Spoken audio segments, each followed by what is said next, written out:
Good morning students. Now today we will discuss about aims of NCF 2005 कि जो हमारा NCF 2005 था उसके क्या उद्देश्य थे, क्या एम्स थे।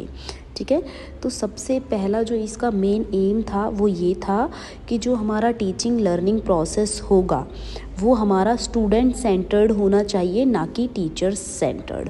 ठीक है, जितना भी हमारा टीचिंग लर्निंग प्रोसेस है वो हमारा स्टूडेंट्स के इर्द गिर्द घूमे। मीन्स हमारी टीचिंग मेथड्स हो गए, हमारे एग्जाम्पल्स हो गए, या फिर हमारी एक्टिविटी हो गई, जो भी हम चूज़ कर रहे हैं या फिर जो भी हम इम्प्लीमेंट कर रहे हैं क्लास के अंदर, वो सारा हमारा स्टूडेंट्स को ध्यान में रखकर होना चाहिए, उसके मेंटल लेवल को ध्यान में रख के होना चाहिए। तो एनसीएफ का मेन एम यही था कि जो भी हम करिकुलम को डिसाइड करेंगे, जो भी करिकुलम हमारा बनकर रेडी होगा वो स्टूडेंट सेंटर्ड होना चाहिए, ना कि टीचर सेंटर्स। ठीक है, नेक्स्ट इन्होंने ध्यान दिया कि इन्होंने ये ऑब्जेक्ट रखा कि जो हमारा टीचिंग लर्निंग प्रोसेस होना चाहिए या फिर जो भी चीज़ें हम बच्चों को प्रोवाइड कर रहे हैं वो हमारा रोट मेथड नहीं होना चाहिए। मीन्स बच्चे को हमें रटने पर जोर नहीं देना है, हमें ये ध्यान देना है कि जो भी चीज़ हम पढ़ा रहे हैं, जो भी करिकुलम के अंदर ऐड है, उनको बच्चा अंडरस्टैंड करे, समझे उसको, ना कि उसको रटने पर जोर दे।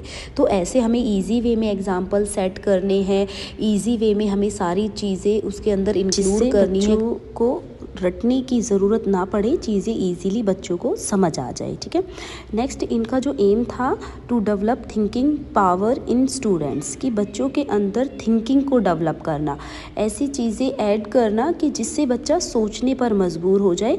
मतलब हमें उनको पका पकाया नहीं परोसना है, उनको खुद से उनकी चीज़ें निकलवानी है।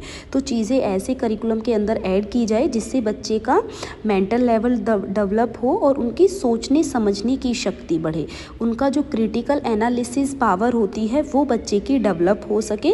जो भी चीज़ उसके सामने आ रही है बच्चा उस पर विचार करे, सोचे और उसके बाद अपने व्यूज़ जो है वो एक्सप्रेस करे। ठीक है, नेक्स्ट जो है इन्होंने we only talk about subject methods, subject methods की इन्होंने बात की है कि हमें जो सब्जेक्ट मेथड्स चूज़ करने हैं वो ऐसे होने चाहिए जिससे हमारा जो टीचिंग लर्निंग प्रोसेस है वो एक्टिव रहे, ना कि पैसिव रहे।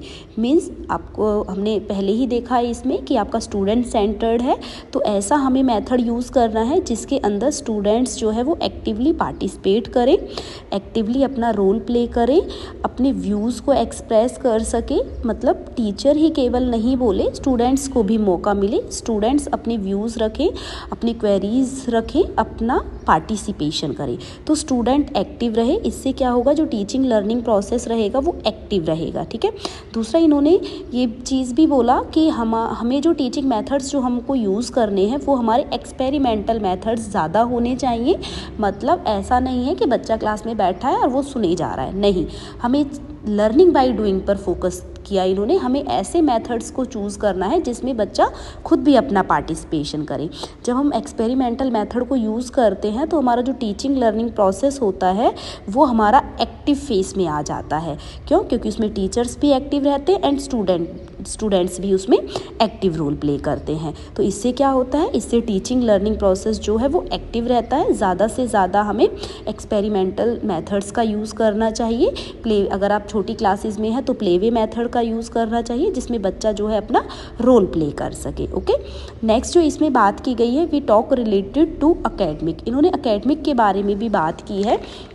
इनका जो मेन ऑब्जेक्टिव ये भी था कि हमें केवल ये नहीं है कि स्टडी पर ही हमें फोकस करना है, हमें को करिकुलर एक्टिविटीज़ पर भी फोकस किया है। इसके अंदर मेंशन किया गया कि एकेडमिक के साथ साथ जैसे हमारी को करिकुलर एक्टिविटीज़ होती हैं उनका भी बराबर का रोल होता है। इससे क्या होता है, जो को करिकुलर एक्टिविटीज़ होती हैं उनके द्वारा बच्चे का ओवरऑल डेवलपमेंट किया आसानी से हो जाता है। तो एनसीएफ का मेन मकसद ये था, एम्स ये थे कि केवल हमें बच्चे का कॉग्निटिव डेवलप ही नहीं करना है, उनका ओवरऑल डेवलपमेंट पर फोकस किया गया। ठीक है, तभी इन्होंने को करिकुलर एक्टिविटीज़ की बात की गई जिसमें क्या होगा, बच्चा एक्टिवली पार्टिसिपेट करेगा और जिससे बच्चे का ओवरऑल डेवलपमेंट इजीली हो जाएगा। ओके स्टूडेंट्स, तो ये थे हमारे AIIMS of NCF 2005। I hope आपको क्लियर हुआ होगा। Thank you.